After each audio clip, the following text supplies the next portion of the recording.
Hey guys, welcome back to Kiwi Classics and Customs. Well, today we're doing a little bit of sort of correction on the Cougar. I'll show you what I'm talking about. We've got a little issue with the front wheels in the wheel opening. So let me just switch this camera around and I'll show you what I'm talking about. Let me just get down to kind of line of sight height. Now, if you look at this wheel arch, that wheel's facing straight ahead, but as you can see, it's sitting back a little bit in the wheel arch. There's probably about a 1 inch larger gap at the front than there is at the back. Now this is something the Ford's kind of prone to. Like one of the worst ones was the old 55, 6, 7 F100s. To the point that the people making the aftermarket chassis now are actually making the wheelbase longer to correct the wheel in the wheel arch issue. Now it doesn't really notice so much when you're running 14-inch wheels, the original stock ones, but then you slide it on up to 18-inch wheels and suddenly you start to notice it. Now, I mean, the whole problem kind of goes away when you move to an angle, you don't really see it the same. But yeah, it's definitely exaggerated by the 18-inch wheel. So the upside is the wheel arch is still a little large for the 18-inch wheel. Really, there's like plenty of room for it. So what we're going to do is actually cut the whole fender up and slide the forward part of the fender in front of the wheel arch. We're going to cut it along that yellow line, the masking tape mark you can see there. We're going to cut it through there, slide the whole fender back about 1 inch, or the front half of the fender back. That's going to tighten up the opening and it'll wrap around that wheel nicely and like true everything up. So I'm going to start cutting. Back in a sec.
Got the wheel covered up with a welding blanket to protect it. It's a nice expensive wheel. We don't want it showered in sparks, but we kind of still need the wheel in there to line things up with. So just going to cut it with the wheel in place, just keep it covered up. What I'm using for the cut-off wheel is an extra thin cut-off wheel. It's like 40 thousandths of an inch thick. Probably not quite, but close to half the thickness of, probably 2/3 the thickness of a regular cut-off wheel. So this will do is a nice small cut, which means it'll just slide straight on back and we'll have a little tiny gap to fill in the fender and it should all go back together nicely. So let's get cutting.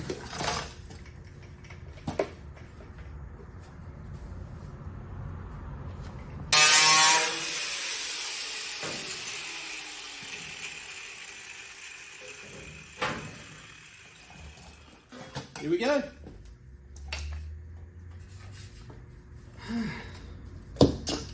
So, this needs to come back about 1.25 inches or so. So it's going to go back to probably somewhere around here. Obviously, we're going to need a replacement panel in the front here. But as you can see, there's been in a little bingle here, little biff, and it's all wrinkled up. So I'm going to cut this back and get rid of all this you can straighten that out, but it's going to get thin and it's going to stretch, and it's pretty heavily wrinkled. So I'm just going to cut that off, and we're going to kind of put 2 welds down in there anyway. We've got to put, you know, an 1.25 inch patch panel. So instead we'll put like a 3 inch patch panel, and no more welding. It's no harder to do, and it just gets rid of all that ugly stuff. So I'm going to trim a little more off here so we can actually overlap that. It kind of wants to fit. It's going to want to go about there. Help with a little imagination.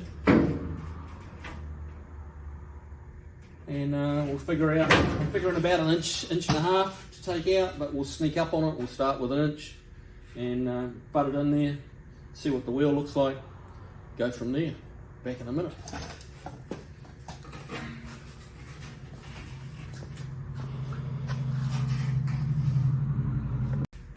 Okay, well, I reckon we need about an inch and a half to come back. So I've put 2 pieces of tape, 3/4 inch tape, that's their 1.5 inch mark. Slide that over here. Now, I'm not going to overlap it that way when we're actually doing the final welding in, but it's just an easy way of kind of, it almost clips together. And to kind of give us a good look of how it's going to be. Now, the gaps around here are pretty darn even.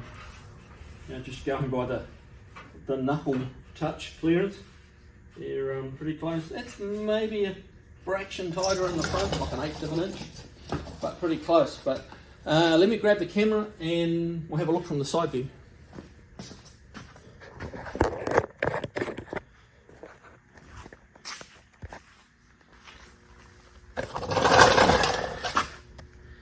Now the piece of string you're seeing hanging on the tyre there, that's just actually string lining the wheel up to make sure we had it dead straight ahead. And as you can see, let's get rid of that, it kind of distracts. You can actually see that it's nice, you know, the arch is a nice fit for the tyre. The tyre's nice and centralised in it. And I think that's a big improvement. Obviously there's a little bit more work to it than what we've done. You've just almost seen that real time, except for a couple of little sped up bits. But that's very much the beginning, but that's gives you a pretty good idea of what the end result's going to look like. So hey, I'm going to keep going at this for a while, and call it a day. It's Saturday afternoon here. I'll be heading off in a minute. Probably just tack this in place.